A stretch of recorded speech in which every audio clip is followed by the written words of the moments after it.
All right, today I want to do a little deeper dive into the PE-X8 Seaguar braided line. I kind of did my first impressions if you saw it on Facebook or Instagram or TikTok or any of that stuff.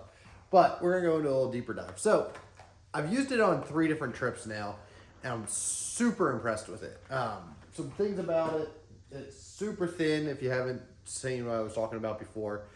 Comparing it to, I usually use Seaguar Smackdown. So let me grab those real quick. 10-pound line and 15-pound are the two at my go-tos. The 10-pound line, for comparison's sake, it's 0.008 line diameter.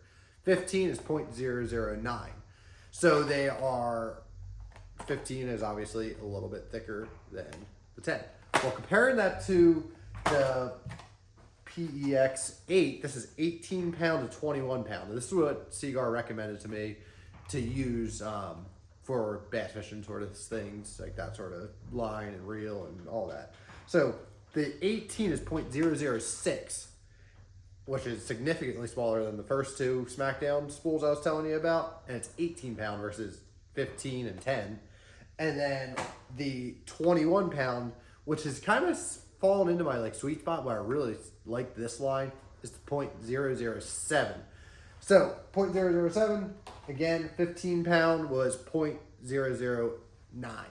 And this one, the 10, was 0.008. So this is 21 is thicker or stronger, but thinner than the 10 and 15 pound. So that's one thing that really jumps out to you right away. The other thing is, you can see here, maybe, it's hardly any line memory, especially coming off a spool. That's awesome. That's what you want to see, and it gets better and better as you keep fishing it. Keeps making those long casts. It kind of gets any of that little twist that from being wrapped up on the spool, it'll be gone. So that's a big plus. You can see here, it also has some different colors going on here. So let me get it into the point. So right here, there's a green strip, and I believe that's 15 centimeters. It's basically a little strip there. And then you got 1 meter or just over a yard of pink. So it's pink and then green, pink then green. And what's cool about that is it lets you figure a couple things out. One that I've really liked about it is when you're spooling up your spinning reel, you're reeling that on there, trying to guess when you're using half the spool line or a third or however much you're putting on there, you're really kind of guessing. Like, you could figure out reel turn, like how much that should be pulling each time, but it's a tricky way to go about it. This 200 meters, I split it to 100 and 100. So as I'm spooling this up, I'm watching for the green strip to go by. So every time I'm reeling and I see that green strip coming off this spool, I count 1, 2, 3 until I get to 100, and I know I put exactly half this spool onto this reel. The reel itself, I'm gonna put, you depending on this which one you're using, I put backing on it, so it's backing, and then I have my new Seaguar line there, and it casts really well. I really like that about it.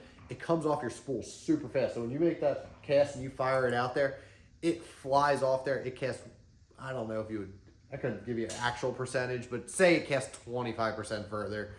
It's enough to be significantly noticeable, which is awesome. Like, I really like that about it. You can make those long casts with light lures.